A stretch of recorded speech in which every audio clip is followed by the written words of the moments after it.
Hey, what's going on guys, Migzuba here, and in today's video we're going to be taking a look at a Lorehold or Boros Magecraft deck for standard best of 1. Now before we get into the list, I just want to preface the video and say that I'm having more trouble than usual coming up with fun original deck ideas that can also be competitive with the new cards, and I feel like I'm not the only one. I've actually heard a lot of content creators have this very similar quote-unquote complaint. And that's probably because a lot of the mythic and rare build-arounds just aren't very powerful, and the set is very focused on the 5 colleges, which is really cool, but for creative and different decks all the time, it makes it a lot harder.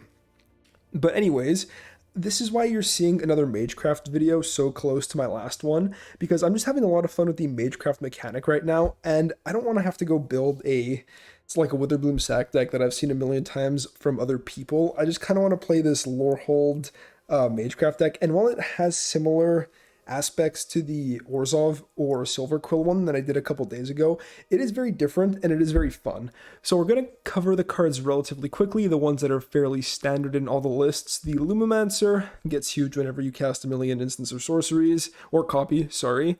And the Light Scribe, again, buffs the whole team whenever you cast or copy instants and sorceries. We always have the Clarion Spirit to go super wide as we're casting a lot of spells. This time we're not playing Plumb the Forbidden, so the tokens are less there as sack fodder and more here as just aggressive 1/1s. And we have Selfless Savior to protect all our creatures, or our important Magecraft creatures, and our Clarion Spirit. It's also just a decent body on its own, being able to get pumped by the Light Scribe. Basically, those are the main 16 creatures that you pretty much see in every Magecraft deck, but we are running another creature in Rimrock Knight. Basically, the ratio that you want is always 16 creatures. We can get away with 18 when we're playing red, because Rimrock Knight is a instant spell on a creature, which is really cool. So it triggers Magecraft and is an aggressive body, being a 2-mana 3/1. Aside from that, we have some of the standard white stuff. We have the Defiant Strikes, just a cheap cantrip, triggers Magecraft, makes all your stuff bigger. We have Show of Confidence as our kind of finisher. Whenever you cast it, you copy it for each other instant or sorcery you've cast this turn, and then you may choose new targets for the copies. You put a +1/+1 counter on target creature, it gains Vigilance. Basically just one of our ways to pop off and kill our opponent. And in white, we also have Guiding Voice. Now, this is more common, I think, in Best of 1 than in Best of 3 because the learn board is pretty much free. It also triggers Magecraft, makes something a little bit bigger, and gets us another spell to trigger Magecraft with. We are a Lurrus deck. You can play this with Shoved Under the Skulls and cards like Goldspan Dragon, but I just really like the Lurrus playstyle, the very cheap, low to the ground, and recyclable engine that Lurrus provides. But yeah, into the learn board. This makes sure that you can hit your lands and trigger Magecraft another time, removal spell, 1 damage, ping a thing, or destroy an artifact. Evasive Body, we have basically the ability to make something bigger and give it Vigilance, or just a removal spell that's a lot more generic, and I mean, is a little more inconvenient because it's 5 mana and the opponent draws a card, but considering that the learn board is mostly free, I think it's worth it, and the fact that these are all sorceries means they all trigger Magecraft, and in Best of 1, again, sideboard is pretty much free, so Guiding Voice is a great card. Now in red, aside from the Rimrock Knight, we have access to Crash Through, which is pretty important. A problem that I've had with these Magecraft decks is that our Lumimancers that get freaking huge, or our Light Scribes, or whatever it may be, get chump blocked by 1/1s, and this stops that problem. Just a 1-mana cheap cantrip that gives everything trample, so pretty good. We also have sick new Arch Shock, basically don't damage any target. This can go face, this can enable Magecraft, kill a thing. Another pretty good card in red, very cheap, 1 mana. We have Fire Prophecy. Just hit a creature, you can kind of cycle a card out of your hand. If you want, you can run Scorching Dragonfire. If you really want to, you can run Rip Apart for the flexibility, but I do like the fact that this is an instant.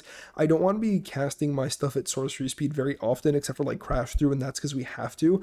But yeah, this is also really useful because we are a Lurrus deck and our curve literally ends at 2, but we also do want to be hitting our lands. That's another thing I've noticed with these Magecraft decks.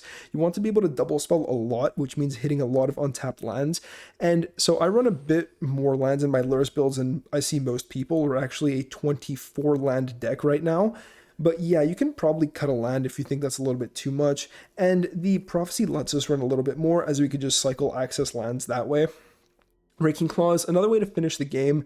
With Crash Through, it's really good because we can give a creature that has been that basically got trampled, we can give it double strike. I think I might go up a second Raking Claws and cut a land. We'll see how the games go. If I end up flooding, we might do that. But basically, you can play with these counts as much as you want.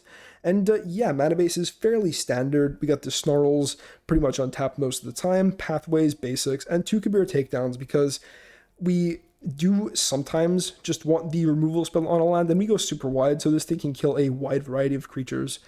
So deck list will be in the description down below as always. If you like the deck, be sure to drop a like on the video and consider subscribing. It motivates me to make more content. So that's going to be it for me, guys. Let's get into some games. Oh man, guys. Okay, well, we gotta keep. No one drop is like really unfortunate, but we do what we can. We're not just gonna cycle this on one. I say cycle, you know what I mean, just cantrip it. Against Sultai. Ooh, goody. We're in for a fun time. Okay. If I just see turn 2 removal spell, I'm just gonna be sad. We only have 1 creature. Maze Mine Tome. We take the tome here. Okay, so 60 card Sultai. Interesting. Raking Claws showing up.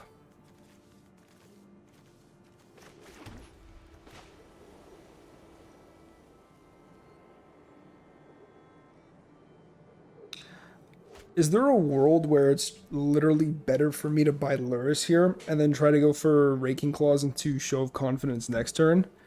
I don't think so. I just think we double spell while we can. Cantrip. We find a Lumimancer. Okay, you know what? In that case, I am just gonna chill. That's it. We draw Lumimancer, we play Lumimancer, and we pass with these 2. And then we can go crazy with, like, giving something double strike, and then doubling it, and then, oh, it's just gonna be beautiful. If the opponent can't deal with my board, let's say they just play Cultivate here, I'm not gonna do the math, but they might just be dead, no joke. No cap. I mean, I don't know what creature they could have, but takedown can deal with it. Okay, upkeep Scry. I guess they're just looking for an answer.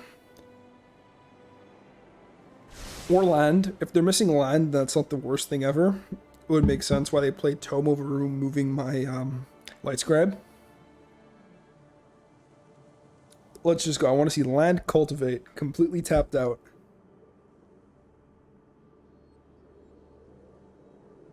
Or just Omen of the Sea. Alright, land. So I wonder if they were scrying for that. Land pass. Okay.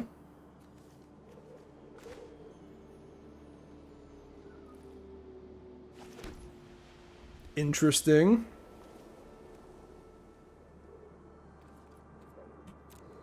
Go to combat.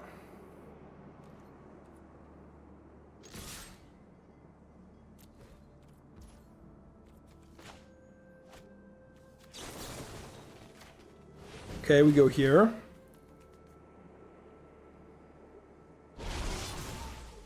Mm-hmm.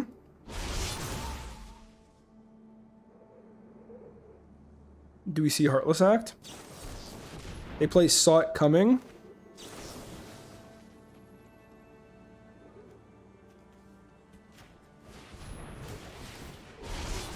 Nope. I should have targeted Lumimancer. No! I think they're dead anyways. Alright. We did it! That's game. Oh my god, it's not game. Hold on. That's true, because they countered my Raking Claws, so it didn't matter what I targeted. Okay, so I did do the right thing, and now they're both protected against Heartless Act. Alright, sorry. We're good. This is fine. They only have 1 black mana, and we clear it out. Okay. That was pretty wild. Okay, this is why this deck is so fun to play, guys. Like, come on. You have sequences like that, it's just freaking nuts. Ooh, nice hand. Let's go. We got turn 1 Lumimancer into cantrip removal, kind of like a big burst of damage. We start on the Snarls. We pretty much always want to do that. It fixes our mana. We have a lot of 1 pip spells, like one little thingy. So one little mana symbol. So we want to be able to basically have as much flexibility as we can. And we just see that happen, which is super unfortunate. We kind of need this to survive. Alright, I guess we're just going to chill out with Fire Prophecy. I don't really want to play my Crash through. They're probably going to play a creature. Okay. Let's cantrip this away. We're just looking for more creatures right now.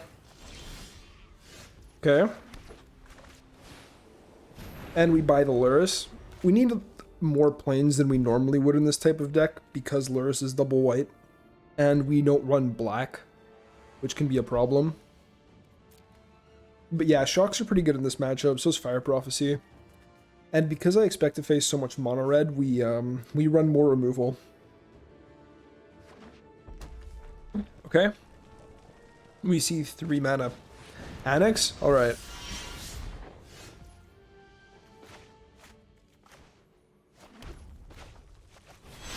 Let's get Lurrus down. Reanimate the Lumimancer. That's the turn. We can pop off with Magecraft next turn. Actually, can we? Nope, we can only cast 2 red spells. Feels bad. Lots of white. Which, I mean, isn't horrible based on this kind of play pattern that we've had going for us. But yeah, turn 1 Frostbite was just super unfortunate. I could have been cycling these crash throughs, but based on how the game's played out, I don't think that's been super necessary. Fireblade Charger, okay. Does the opponent want to hold back? No, they just attack. Okay, that's fine. We'll take the damage. Frostbite my Lurrus. Lots of removal on this person. Okay.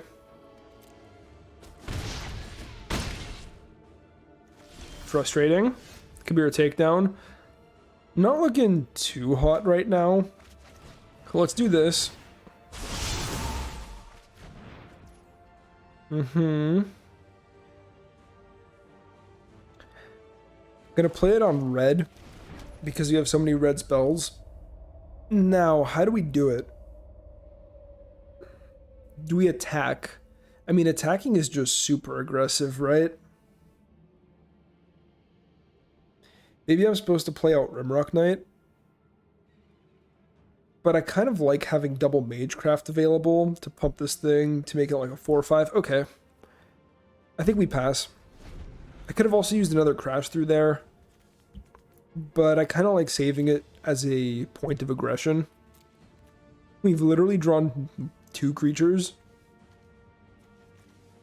So this is the problem these decks can run into, where you just do not hit enough instants or sorceries. Sorry, enough creatures or enough instants or sorceries. Alright, that happens. So what do we want to block? We're definitely blocking. Do we block the Haven? Or do we block the Annex? I think we have to take out the Annex here. This is going to get +2/+2. So we can block Annex.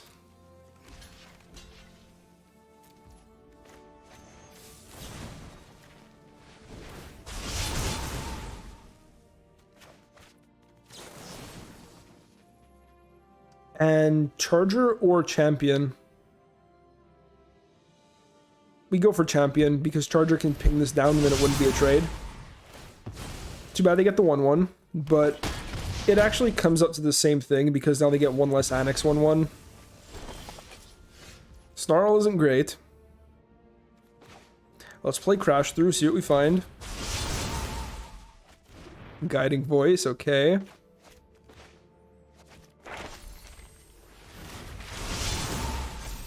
Now what do we need? We can hit for a fair amount of damage.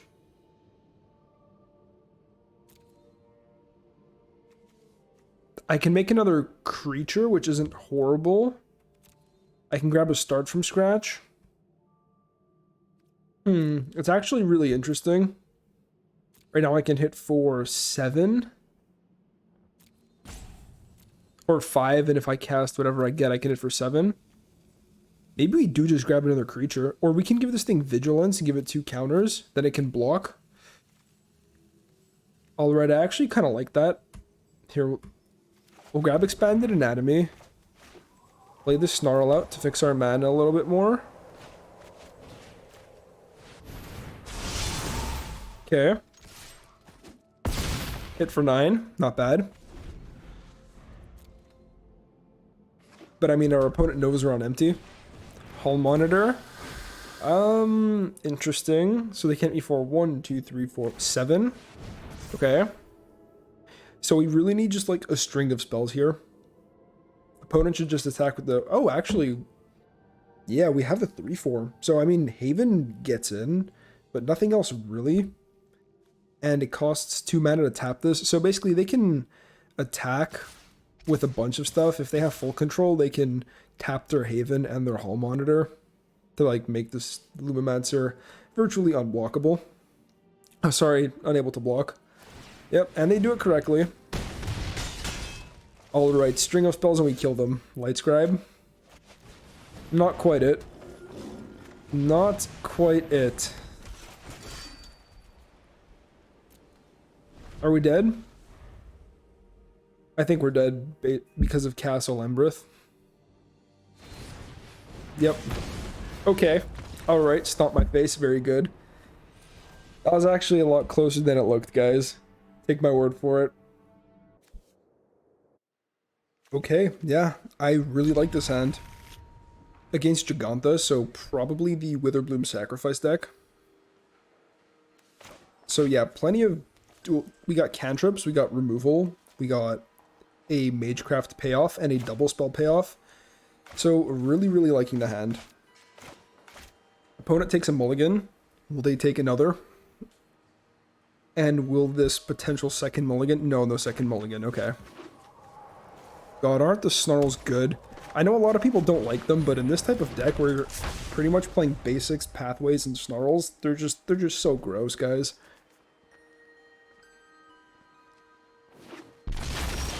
Okay. Again, like, Snarl off the top, it's so good. Okay, we're gonna play Clarion Spirit and miss out on a little bit of damage, but I think that's okay. Strict misplay, not attacking here. But now we can completely pop off. And if they play like a cheap creature, then we got our shock. So Abzan. Maybe it's the Abzan sacrifice version, which I've pretty much never seen. Now the question is, what do they deem more of a threat? Okay. They deem that more of a threat. Alright. So we can buy Lurrus here. But Lurrus technically can come down next turn and not do anything. I think we start pushing in some damage. Let's main phase a Defiant Strike. We draw Dog, that's good. Play a Crash Through, see what else we hit. Okay. And I'm happy just playing Dog out. We did draw 2 straight lands. So we're going to need to draw just a little bit better than that. But yeah, even if we keep flooding from here, next turn is like buy Lurrus, maybe shock something.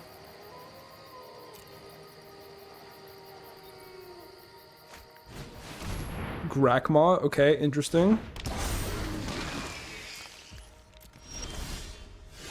Another Lumimancer. So how do we do it?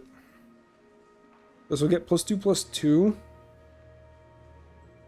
We'd literally be like 3 for winning ourselves if we do that. So let's not. It is an Abzan counters list, which is interesting. We buy Lurrus, say go. Yeah, and when this thing dies, it creates a Hydra, right? Yeah, I've played this card before. Not a huge fan, but it's not horrible either. Okay.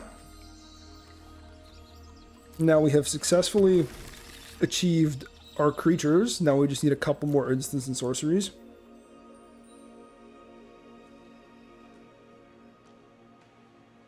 Savior is freaking annoying. We have a Savior plus Lurrus combo now, which is sick. Man, Lurrus is so good. I honestly prefer it to the, like, Showdown versions. But I do get it. Showdown does get you a lot of value. What does this card do?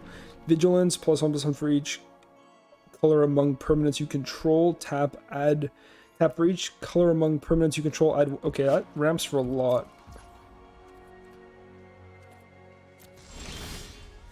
And then I had a feeling we'd draw some land. Okay.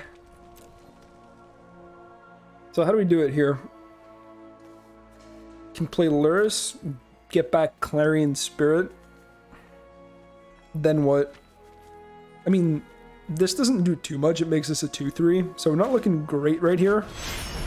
I honestly just think we get Luris down. Rebuy our Clarion Spirit, and now we have Savior.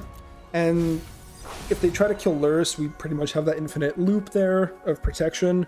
Unless they have 2 removal spells, in which case, ouch. But yeah, I don't hate our spot. We just need to draw like pretty much any instant or sorcery off the top, and we're chilling. And again, the more cantrips, the merrier. Shock is looking really bad against these 3/3s, but we do what we can. We could run, sorry, a snow mana base. God, one sec. Sorry about that, guys. I have no idea what's going on with my throat today. But yeah, we could run a snow mana base and then run Frostbite, but not run Faceless Haven, literally just run Snowlands for the Frostbite. I don't know how good that would be. It's like, okay. Because you can't afford the generic mana. Mire Triton. Well, it's something to shock, right? That's fine. Okay, they tap the Elder, which is really good. No, they don't want to tap the Elder. I mean, they can tap it by Giganta, which I think we might see. Yep. Anything else? I'm just really hoping for another instant or sorcery here.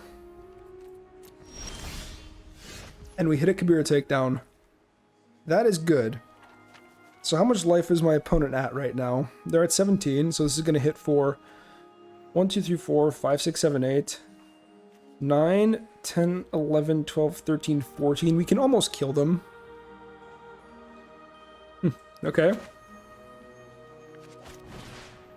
Start here. Get those Magecraft triggers. I could actually declare attacks and then do it, which is probably better. Alright, so we'll do that with the takedown. I'll show you guys what I'm talking about.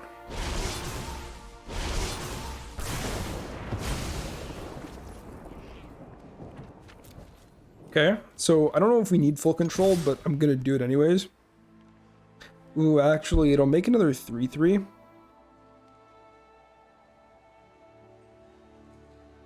So maybe we take out the Elder. I mean, I'm gonna attack, right? But now the question is, do we shoot Grakmaw? And then have the 3/3 block? Now whatever they kill, we kind of recast. Alright, I think that's okay. It means no Elder. I mean, Elder stats just get worse if we kill this.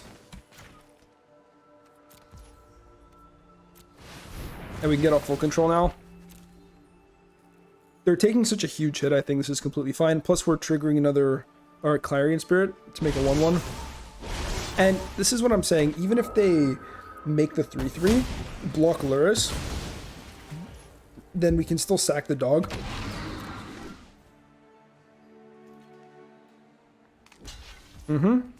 They do that. We miss out on 1 point of damage, but I think it's completely worth it. Now we get punished if they play Heartless Act. Okay, interesting. Wouldn't have been saved anyways. And we still have dog. I'm gonna hold this in case we draw... What's the card called? That's not good. I'm gonna hold this in case we draw Fire Prophecy. God, we really did flood, eh? Unfortunate. We're not out of it yet, but yeah, that exile sucks.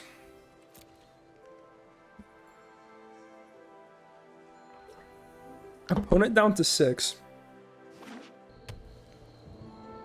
And can they reanimate Polychronos? Yeah, they can. It would take up not all their mana, but they would have to tap the Elder, and I'm not sure what else they're really doing with the turn. They could just play Giganta, which is also fine. Yep, Giganta comes down. And I'm guessing we see... I mean, this had a pretty much free attack. It has Vigilance. Crash through. Okay. Okay. Interesting. Very interesting. So do we just full send? Let's say we get like block with trample. Let's say this blocks a Giganta. You know what? I think we full send regardless. And trample is just such a powerful keyword here. And the Lumimancers are going to get beefed up even more. Okay, we see that block, which is good. It's fine. So we're going to have 2 unblocked creatures. I want to see what they're going to do first, but I'm pretty sure we just kill them here. Yeah, so like let's say they block other Lumimancer and Luris. We can sack Dog to protect Luris. And they block like that, okay. So this will make you a 5/5. So this trades. And let's say we pump here, it'll make you a 5/6/7. Hold on, do I need this point of damage? Hold on, so this trades, whatever, no damage. Then this becomes a 5/4, 5/6. They take 3 here. 4.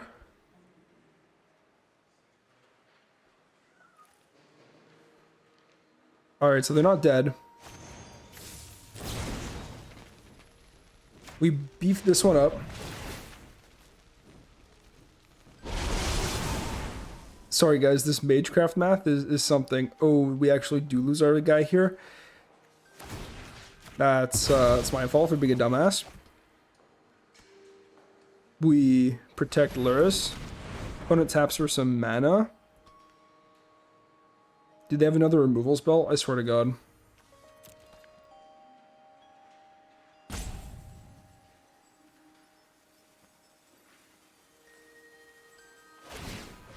Okay, they just exile to draw. That's fine.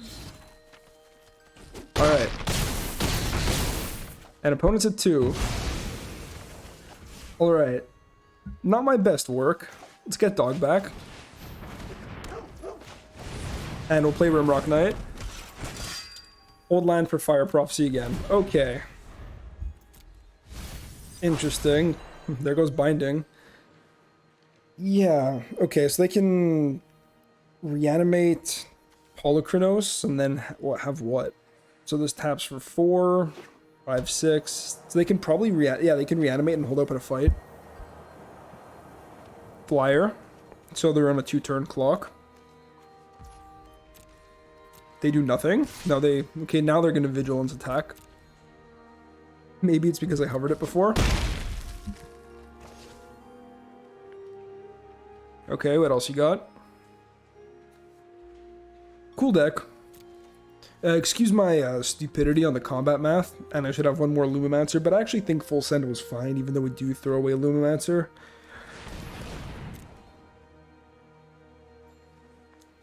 And now they do tap their Elder for a fair amount of mana. Cool card, I really have not played with it much. I have not seen it pretty much at all. I have like vague memories of this during Eldraine, but that's about it. Like the start of Eldraine, which was what, almost 2 years ago now? God, that's pretty crazy to think about. Those were good times. And I don't necessarily mean for Magic, I just mean in general. Alright, they bring back their 12/12. Cool. Now I have to be careful because this thing can kill me. It's big. Oh, they gain some life. That incremental life gain is just so good. Please no land. please no land. Can the opponent fight? They actually can by tapping Giganta. I don't recommend it. It would weaken their Polychronos, and I'd just be sacking a dog and then getting it back. Yep. God. Oh, man. Okay, well.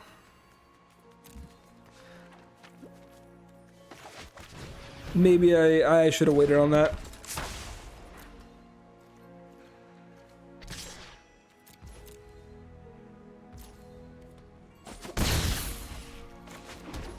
I guess we'll play one land out. But yeah, we really needed to see a non-land there. And I mean, we're gonna do this.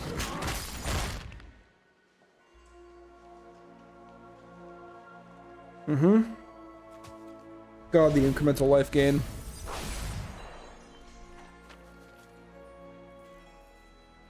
Yeah, you can fight my Luras. Not enough gas, guys. Just not enough gas. We need, like... I mean, it's technically winnable, but we need, like, Defiant Strike into a chain of spells. Like, Defiant Strike, Crash Through, Show of Confidence, and then that's GG. But... And we have the mana to cast it all. Opponent is also dead to top deck Shock. Because Spirit goes face, and then we just shock them. We'll see how aggressive they want to be. Okay, they fight a Lumimancer.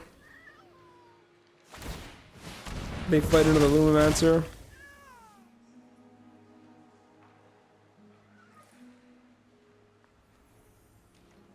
Okay. Did it. That's pretty cheese, guys. Top decked the Shock. I know a lot of people are going to be quite salty about this, but we just killed them.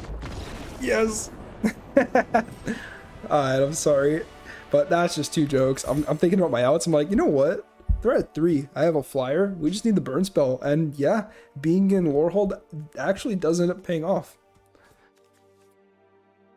Alright guys, and we are back. So I actually did end up adding the second Raking Claws back to the list. I feel like I flooded out one too many times. Like, it's gonna happen from time to time, but hitting like land 5 and 6 in this deck is pretty much considered flooding, and I'm like, you know what? I do really want to hit my lands in the early game, but I don't think hitting your lands in the early game is worth the cost of flooding out in the late game, because odds are, even with one less land, you are just gonna curve out like 1, 2, and ideally 3, and this deck can function really well on 3 lands, but it does even better on 4. The more I play it, the more I notice that's like the sweet spot. Aside from that, being in red is a lot of fun. The red cards add a bunch of fun stuff, like being able to shock face, which literally did come up. So hilariously, during that game, I think I was talking about how we might want to have a snow mana base, and clearly the shock proved us otherwise, hitting face. So anyways, really happy with this card. Crash Through giving trample can be super relevant in creature matchups. Raking Claws plus Crash Through can be crazy. It's basically just like a pseudo Embercleave. So that's a whole thing you can do. Aside from that, like, the rest of the cards are relatively standard. It's literally just the Magecraft engine, and mana base is fairly standard. Left Beer Takedown, it's a really good DFC for the deck. You can run protection if you want. I wouldn't really change anything with this. If you want, you can add a Academic Probation. I'm just not going to craft it. I play Draft fairly often, so I'm going to pack at least one copy fairly soon. And yeah, this draft, like Strixhaven Draft, is just so fun. It's literally one of my favorite draft formats on Arena. Anyways, I digress. Deck list will be in the description down below as always, and I'll catch you in the next one. Peace out.